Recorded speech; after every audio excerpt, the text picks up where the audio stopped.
नवरात्रि का पहला दिन मां शैलपुत्री को समर्पित होता है।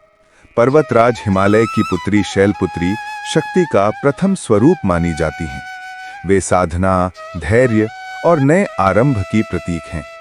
उनकी उपासना से साधक को आत्मबल, साहस और दृढ़ संकल्प की प्राप्ति होती है। जब हम नवरात्रि की इस ऊर्जा को श्री कृष्ण की गोवर्धन लीला से जोड़ते हैं, तो ये और भी स्पष्ट हो जाता है कि सच्चा बल वही है जो अहंकार को त्याग कर भक्ति और संरक्षण के लिए समर्पित हो। गोकुल का जीवन अत्यंत सरल और आनंदमय था। चारों ओर हरियाली, गायों की रंभाहट, गोप गोपियों का उत्साह और बच्चों की किलकारियां वातावरण को पवित्र बना देती थीं। हर वर्ष गांव में इंद्रदेव की पूजा की जाती थी। ये परंपरा पुरानी थी और लोग मानते थे कि इंद्र की कृपा से ही वर्षा होती है और अन्न की प्राप्ति होती है। इसी भय और विश्वास के मिश्रण से वे इंद्र की पूजा करते थे। पूरे गांव में त्योहार जैसा माहौल रहता था। महिलाएं पकवान बनाती, पुरुष खेतों और गौशालाओं को सजाते और बच्चे उल्लास से नाचते गाते। लेकिन इस बार कुछ भिन्न होने वाला था। बाल स्वरूप में गोकुल में रह रहे कृष्ण सब कुछ देख रहे थे। उनके लिए यह स्पष्ट था कि इंद्र पूजा केवल भय से की जा रही है, न कि सच्चे विश्वास से। उनका मानना था कि असली पालनहार प्रकृति है। गोवर्धन पर्वत जो गांव को घास, चारा और औषधियां देता है, यमुना मैया जो गांव को जल देती है और गायें जो दूध देती हैं, यही असली जीवनदाता है।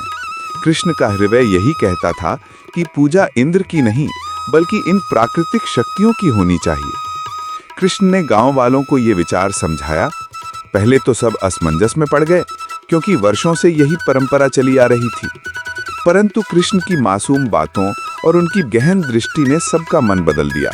धीरे धीरे पूरा गांव तैयार हो गया कि इस बार इंद्र की पूजा नहीं होगी, बल्कि गोवर्धन पर्वत की पूजा की जाएगी। और फिर गांव में भव्य आयोजन हुआ। लोग गोवर्धन पर्वत की परिक्रमा करने लगे। घर घर से पकवान और प्रसाद लाए गए। गायों को सजाया गया और पर्वत के चारों ओर गान और नृत्य होने लगे।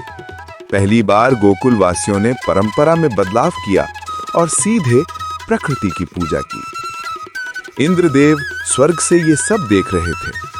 जब उन्होंने पाया कि गोकुल वासियों ने उनकी पूजा छोड़ दी है, तो उनके भीतर अहंकार और क्रोध का ज्वालामुखी फट पड़ा। वो सोचने लगे कि जिन लोगों को मैं वर्षा देता हूं, वे ही मेरी उपेक्षा कर रहे हैं।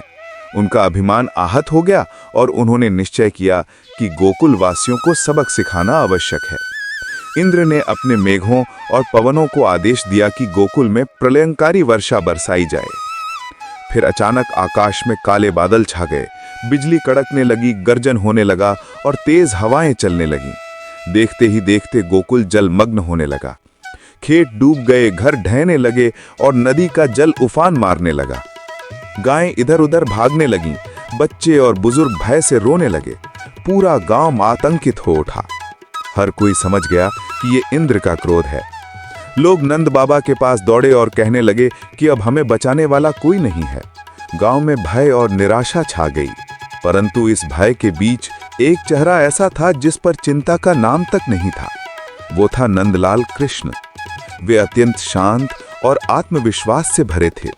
उनके चेहरे की आभा सबको आश्वस्त कर रही थी।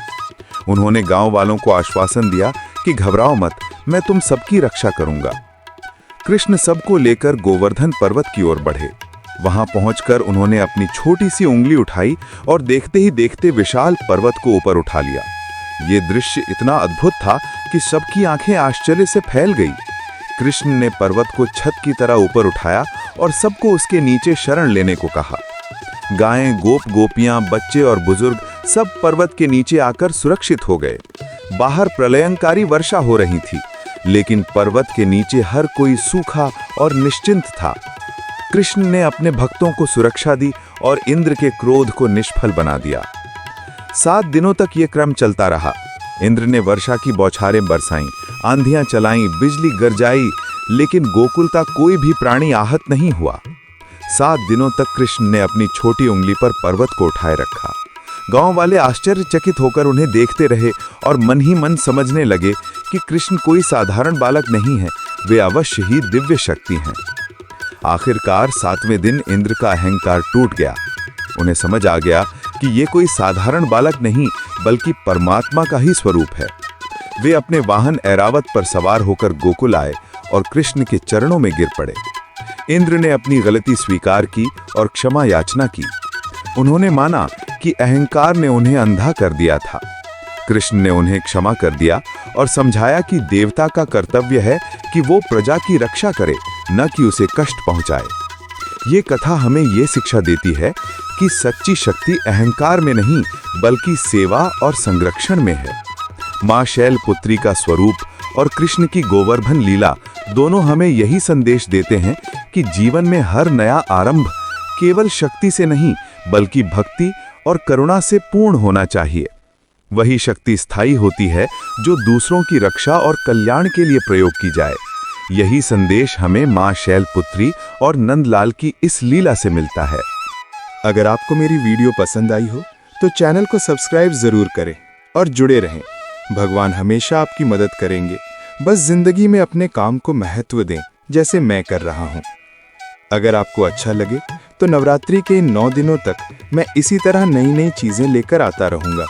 जुड़े रहिए और आशा करता हूं कि आपको ये सब पसंद आएगा। अगर आपके पास कोई सुझाव हो तो कृपया अपनी भावनाएं कमेंट बॉक्स में जरूर साझा करें। राधे राधे।